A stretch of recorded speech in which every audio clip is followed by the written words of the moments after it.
Hard work has always been presented as the answer, not just as a virtue, but as a strategy. Work harder, stay longer, outlast everyone else. For a long time, this made sense. Effort produced visible results. Consistency led to stability. Endurance was rewarded. That's why the idea stuck, not because it was propaganda, but because it worked within a specific environment. Hard work wasn't a lie, it just wasn't the point. The environment mattered more than the effort. Most people never noticed that distinction. In systems built around growth, labor is useful. It fuels expansion, it fills demand, it keeps momentum going. But usefulness isn't the same as leverage, and contribution isn't the same as control. Those differences were rarely explained. Instead, effort became moralized. Hard work wasn't just productive, it was virtuous. That framing was powerful because it tied identity to output. If you struggled, you assumed you weren't working hard enough. Not that the structure limited you. This belief trained people to internalize outcomes. Success felt earned. Failure felt personal. Very few people questioned the system. They questioned themselves. That's how effort became the focal point. Hard work is easy to measure. Hours logged, tasks completed, energy spent. Systems are harder to see. They operate quietly. They distribute rewards indirectly. So people were taught to optimize what they could observe. Effort. This created a subtle illusion that more effort would eventually override structure. Sometimes it did, but only when effort aligned with leverage. That alignment was never emphasized. Instead, the narrative simplified everything. Work hard, be patient, things will work out. When they didn't, people blamed themselves, not the limits of labor. This is why so many disciplined people feel confused today. They did everything they were told to do. They showed up, they stayed late, they sacrificed. And still, something didn't scale. Results plateaued, pressure increased. Not because they stopped working, but because effort reached its ceiling. Hard work didn't fail. It simply did what labor does. It converted time into output, nothing more. The problem was never effort. The problem was expectation. People were taught to expect labor to scale. It never has. Hard work was never the point, it was the fuel. The point was always where that fuel was directed, and who controlled the engine. Labor feels fair. You put time in, you get something out. The exchange is visible. The relationship is clear. That clarity is why labor became the default. It's easy to understand, easy to measure, easy to justify. Labor converts time into output. 1 hour produces 1 unit of work. 10 hours produce 10. That relationship never changes. No matter how skilled you become, the ceiling remains. More experience can improve efficiency. It can't remove the dependency on time. When labor stops, output stops with it. The system resets. This is the defining feature of labor. Presence is required. No presence, no output. This doesn't make labor weak, it makes it precise. Labor is linear by design. It scales with hours, not outcomes. That linearity feels honest. Effort and reward stay close together. But linear systems have limits. They can only expand as far as the input allows. Once all available time is used, growth stops. Not temporarily, structurally. This is where frustration begins. People respond by working harder, longer hours, more intensity, less rest. But intensity doesn't change linearity. It only increases exhaustion. Labor doesn't compound. Yesterday's work doesn't make today easier. Each day starts from zero. The effort must be reapplied. This daily reset is subtle. It feels normal, but it's expensive. Because resets prevent accumulation. Nothing stacks, nothing ages, nothing builds without you. This is why labor alone creates a constant sense of pressure. You're always one step away from losing momentum. Time off becomes costly. Slowing down feels dangerous. The system doesn't allow pause. It requires continuity of presence. That requirement shapes behavior. People become cautious, risk-averse, protective of routine. Not because they lack ambition, but because they can't afford interruption. Labor keeps people busy.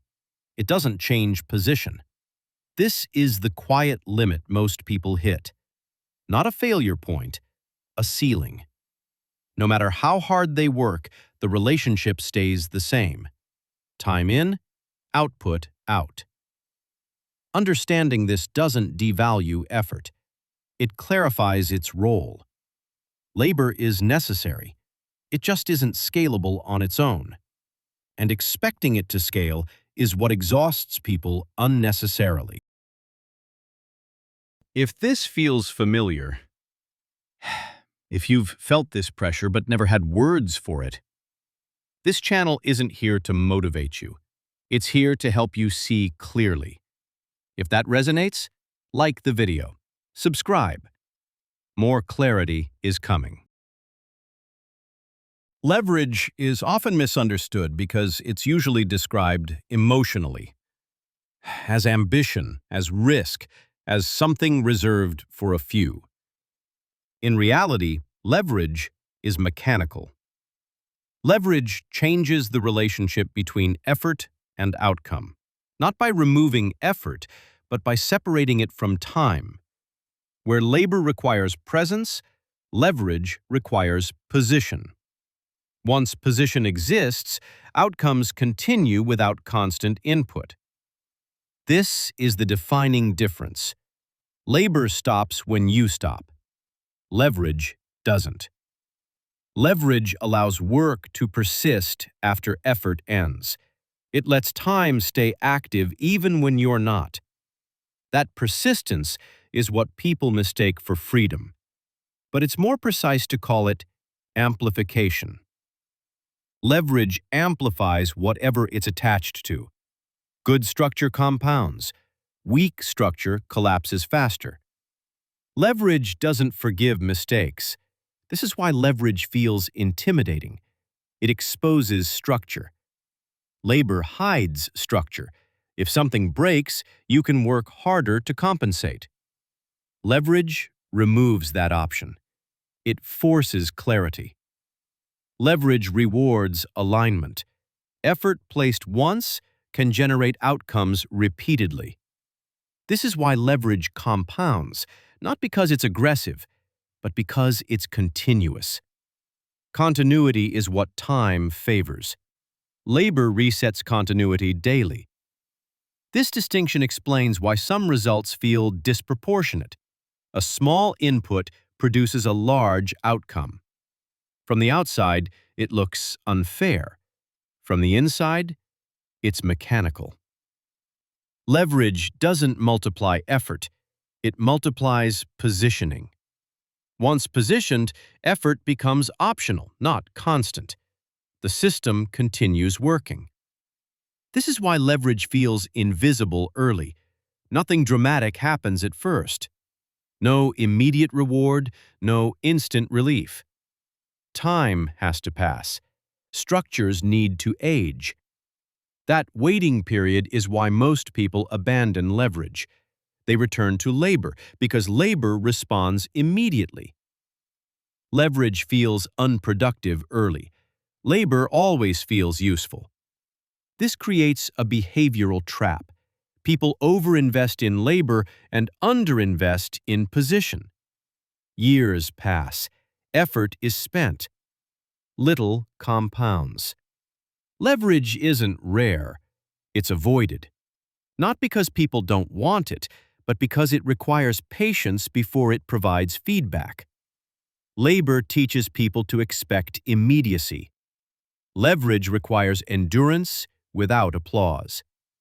This is why leverage separates outcomes more than effort ever could.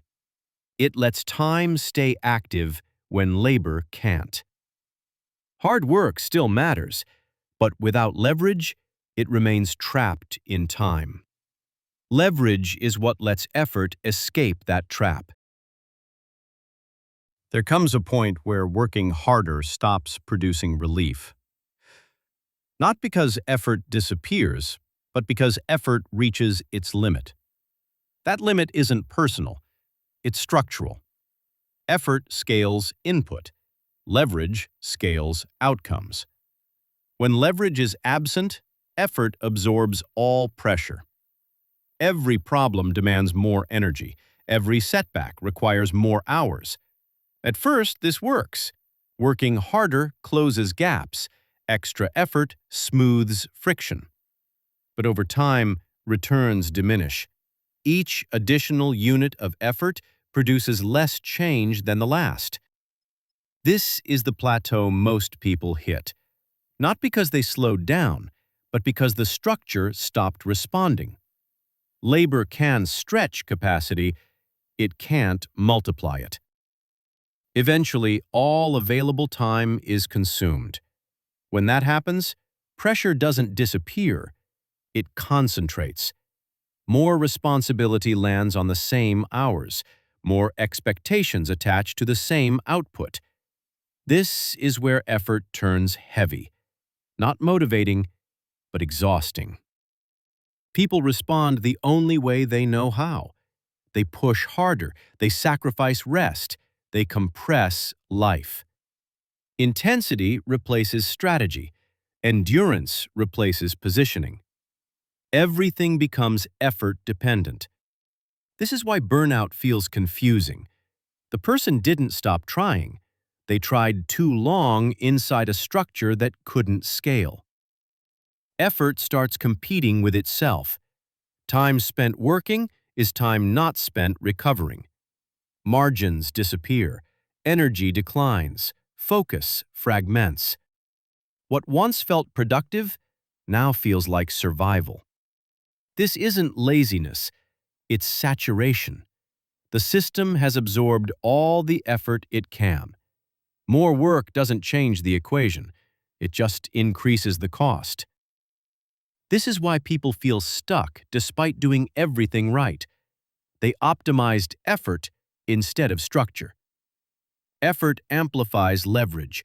It doesn't replace it. Without leverage, effort has nowhere to go.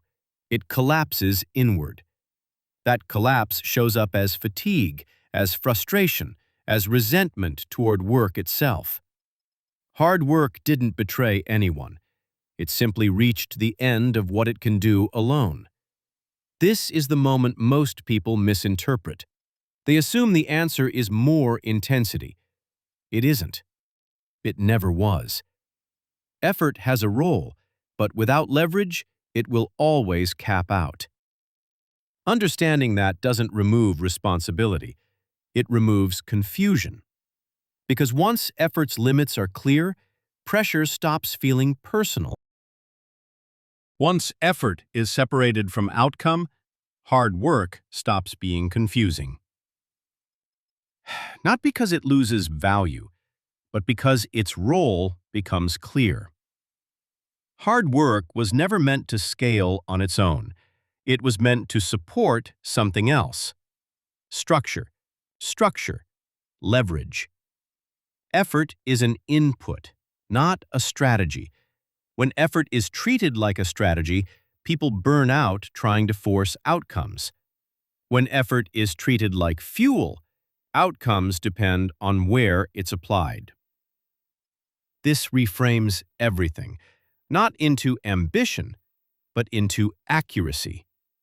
Hard work matters, just not everywhere equally. Effort applied to labor keeps things moving. Effort applied to leverage lets things compound. Same effort, different results. This is why some people appear calm under pressure. They're not working less. They're working inside structures that don't demand constant presence. Effort is still required. It's just no longer consumed daily. This is the quiet shift most people never make. They keep relocating effort instead of relocating structure. So pressure follows them. New role, new industry, same exhaustion. Because effort stayed the strategy. Once effort is repositioned, its nature changes. It becomes directional instead of reactive. Hard work stops being about endurance. It becomes about placement. Where effort lands matters more than how much is applied. This isn't an argument against discipline. It's an argument against misallocation.